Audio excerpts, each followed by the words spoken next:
आणि गॅस तुटवड्याचा फटका मुंबईची ओळख असलेल्या वडापावला देखील बसलेला आहे। वडापावचे दर हे काही ठिकाणी वाढलेले आहेत, तर बऱ्याच ठिकाणी वडापाव विक्री केंद्र बंद झालेली आहेत। वडापाव निर्मितीसाठी लागणाऱ्या कमर्शियल गॅसचा पुरवठा बंद असल्यामुळे वडापाव निर्मिती ही ठप्प झालेली आहे। ज्या भाऊ वडापावच्या बाहेर दिवसभर शेकडो ग्राहक हे येत होते, त्यांना दुकान बंद असल्याची पाटी पाहून माघारी फिरावं लागतंय। याचा आढावा घेतलाय आमचे प्रतिनिधी प्रशांत बढे यांनी।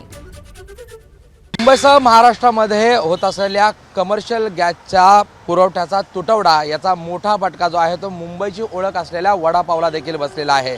काही ठिकाणी वडापावच्या किमतींमध्ये जी वाढ आहे ती मोठ्या प्रमाणात झालेली आहे, तर जे मोठे वडापाव विक्रेते आहेत त्यांना मात्र त्यांच्या ज्या शाखा आहेत त्या बंद कराव्या लागलेल्या आहेत। लक्ष्मीकांतजी आहेत माझ्याबरोबर। नमस्कार। गॅस सिलेंडरचा जो अभाव होतो आहे, तिन्ही शाखा बंद आहेत आणि कसा फटका बसलाय? तिन्ही शाखा बंद आहे। कमर्शियल गॅस सप्लाय नसल्यामुळे आपले तिन्ही शाखा बंद आहे। खरं तर भाऊ वडापाव असेल किंवा मुंबईची ओळख आहे वडापाव म्हणून, आणि मुंबई जो सर्वसामान्य मुंबईकर आहे त्याचं कधी कधी जेवण देखील वडापाववर असतं, याचा सर्वसामान्यांना किती फटका बसला आहे ना। आता आपण वडापावला लाईफलाईन बोलतो मुंबईची, त्याचं कारणच ते आहे, कारण स्वस्त भेटतं, लवकर भेटते आणि पोट भरतं माणसाचं।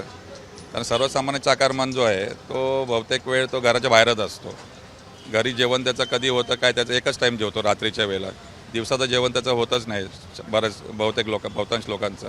त्यामुळे वडापाव हे सर्वसामान्य लवकर सगळ्यांचं ऑप्शन असतं की लवकर भेटणे आणि स्वस्तात भेटणे आणि पोटही भरतं। त्यामुळे हा फटका तर आम्हाला लोकांना व्यावसायिकांना तर आहेच, पण लोकांची गैरसोय खूप होते सर्वसामान्यांची। रोज हजारोच्या संख्येने त्यांच्या सगळ्या शाखांमधून वडापावची विक्री होत असते। मुंबईकर आवडीने हा वडापाव खात असतो। भाऊ वडापाव असेल किंवा नाक्यानाक्यांवर भेटणारे वडापाव असतील, हे मुंबईकरांच्या रोजच्या जीवनातला एक अविभाज्य भाग झालेला आहे।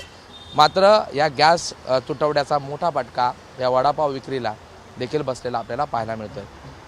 कॅमेरा पर्सन विनयसह प्रशांत बडे, एबीपी माझा, मुंबई। एबीपी माझा, उघडा डोळे बघा नीट।